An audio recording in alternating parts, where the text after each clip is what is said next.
Hello, folks. Hello, once again. My name is Lloyd Daly, and my show is called Living with Anxiety and Depression and Addiction. And today I have my good friend Eddie Blisky Nice, with me today. nice to see you, Lord. How are you? Great. Can you tell us a little bit about yourself before we get started?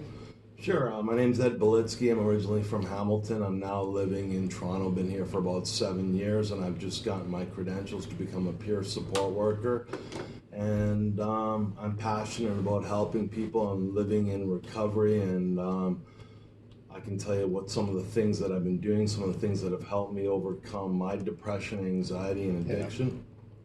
And it's a beautiful day in Toronto, and looking forward to doing this. Thank you, Ed.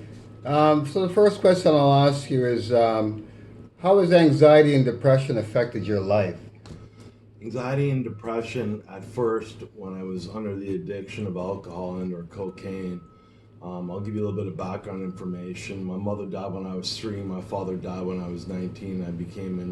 I became addicted to alcohol and have had a lot of hospitalizations and a lot of difficulties with my anxiety and depression. So one thing I learned over the years was that every time I drank alcohol, as most professionals know, is a depressor. The more you drink, the more depressed you get. It gives you a short-term effect of being happy and joyful, but the more you drink, it really becomes more of a depressant. So after my father died, I took it really hard, and I started drinking very heavily, and it affected pretty much every area of my life. I ended up homeless 5 times in 30 years since the death of my parents. I ended up in the back of police cars. I ended up in psychiatric wards. I basically just tuned out and didn't talk to my family and friends, and just kept drinking and drinking, and it affected like pretty much every area of my life, from relationships to work history, education history, um, mental illness.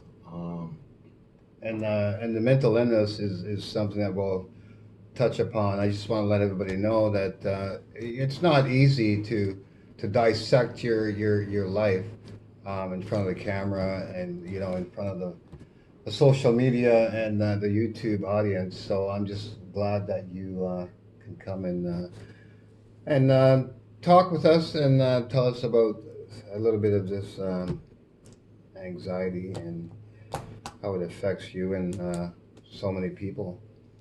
Yeah, it affects tons of people, and it should be something that should be continuously studied after and talked about. Yeah. And like, I firmly believe that the discussion is in the boardroom or in the round table.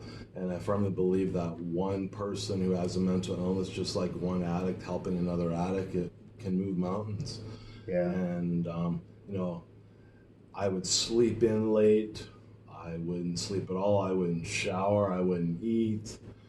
And then if I came into money, I'd be buying alcohol, and then I would just cover my basic necessities, and it just overcame my life, and I had no control. I was young, 19 years old. I've been on my own since I was 19, since my parents died. And basically, I have, you know, had to survive. My survival coping mechanisms have Yeah. kicked in.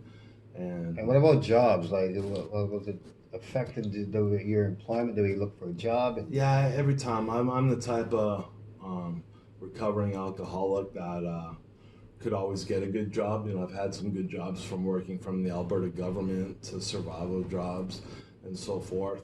And one thing that I've learned about myself in the past is that I would take on things, and I would go, go, go, go, go, go, go, and I wouldn't methodically adapt to my situation and my work environment and so forth.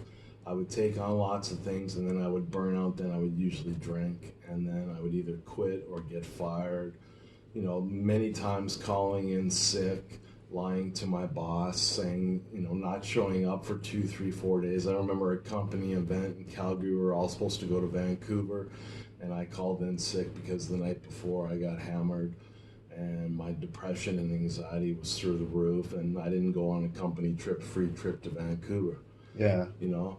But I will say that some of the bosses that I've had have been really good bosses. I won't mention their names. They know who they are. They tried to help me, and they did help me, and they kept me along a lot longer than a lot of companies would.